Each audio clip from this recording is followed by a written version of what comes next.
ce n'est pas pour rien que j'ai commencé mes propos, ma réponse, en vous donnant lecture de la Constitution de 92 et de la nouvelle Constitution sur les collectivités territoriales. Alors, si la Cour suprême a vu la Constitution de la République, moi je vais lire l'article de la Constitution visé par la Cour suprême. Et qu'est-ce que cela dit? Cette Constitution reconnaît les collectivités territoriales et donne compétence à la loi pour organiser ces collectivités. C'est tout ce que la Constitution, et c'est ça que je vous dis. Je ne dis pas que la Constitution ne parle pas des collectivités territoriales, elle en parle, mais qu'est-ce que cette Constitution-là dit? Cette Constitution-là reconnaît le principe même des collectivités territoriales et envoie à l'exercice de la loi, que sont le code électoral et la loi sur la décentralisation que je vous ai cité. Donc, c'est à ce propos que j'ai pris le soin de citer la Constitution, d'abord à ce qu'elle dit sur l'organisation des collectivités territoriales en renvoyant le reste au...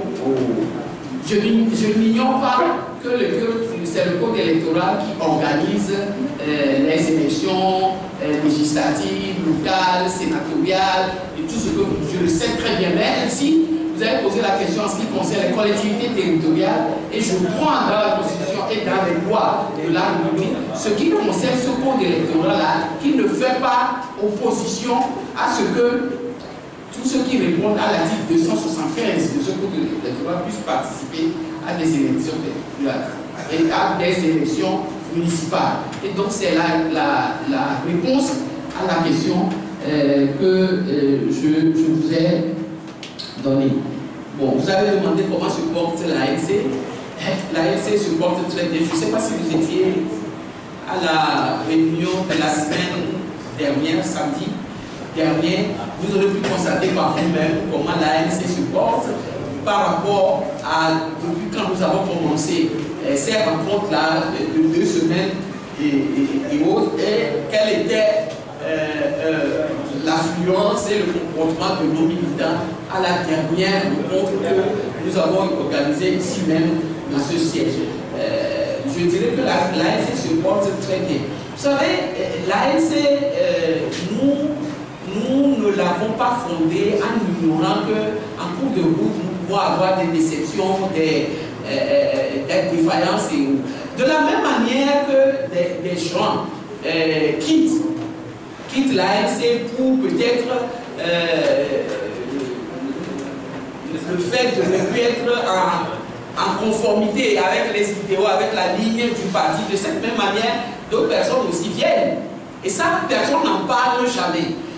Et donc, bon, l'ANC se porte bien. Dans tous les cas, nous avons l'habitude de chanter le chant patriotique là, il est fait Tchamila ou il est tout Tchamila.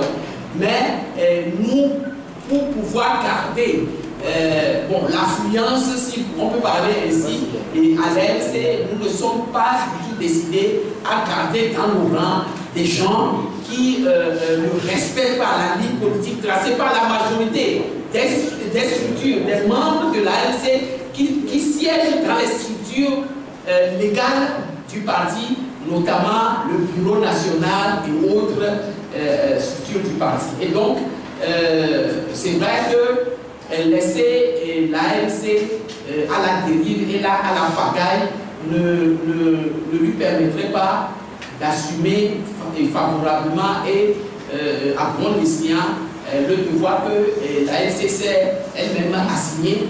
Il faut de temps à autre faire le ménage dans la maison et c'est très important, pour nous pour que nous puissions garder la ligne du parti et savoir exactement d'où nous venons et surtout où nous voulons aller. Nous ne pouvons pas garder au sein de l'ANC des gens qui ont fait allégeance à l'adversaire, à notre adversaire commun, contre qui nous battons depuis des années et prétendent qu'ils ont changé de paradigme et donc ils peuvent être de l'autre côté et être également à RNC. Ce n'est pas du tout sérieux et donc il faut mettre de l'ordre dans la maison et ça ne nous empêche pas de continuer la lutte. Au contraire, ça nous empêche de continuer la lutte avec sérieux, dans l'ordre et à la détermination. Voilà ce que je voudrais dire. Pour TV5 Monde, quel est l'état de l'opposition? Et bon, elle a ajouté un mot qui me surprend toujours. Et il y a d'autres mots qui disent ça, l'opposition est divisée. Sûrement que ça ne viendra jamais à l'esprit de madame de nous mettre le mot divisé à ce qui concerne l'opposition française, par exemple, ou l'opposition allemande. Ce n'est qu'au Togo que lorsqu'on parle de l'opposition, on parle de l'opposition divisée. Moi, je n'ai jamais vu une opposition, puisqu'on n'a pas créé un seul parti de l'opposition. Je le dis toujours, les partis de l'opposition sont nombreux. Et donc, ces partis-là, il y a certains qui sont des sociaux-démocrates, il y a certains qui sont des libéraux, etc.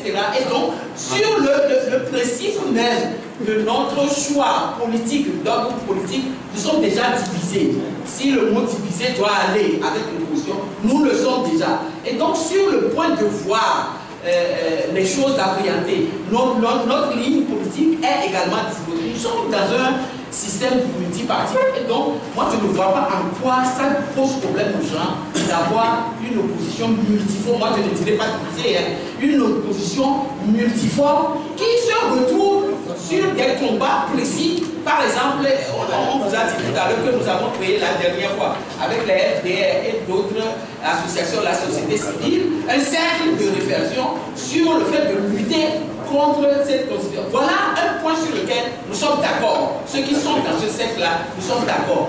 Et où notre division entre guillemets n'intervient pas dans ce choix-là que nous avons fait de nous battre sur un principe ensemble. Et donc à partir de ce moment-là, comme la liberté est là de créer les partis politiques, de les assumer, de les animer conformément à la loi, je ne vois pas en quoi est-ce qu'on va parler d'une opposition divisée, parce que dans tous les cas, notre manière de voir la politique n'est pas la même, raison pour laquelle les partis ont été créés différemment. Voilà ce que moi je pense que la question. Bien évidemment, le président aura des choses.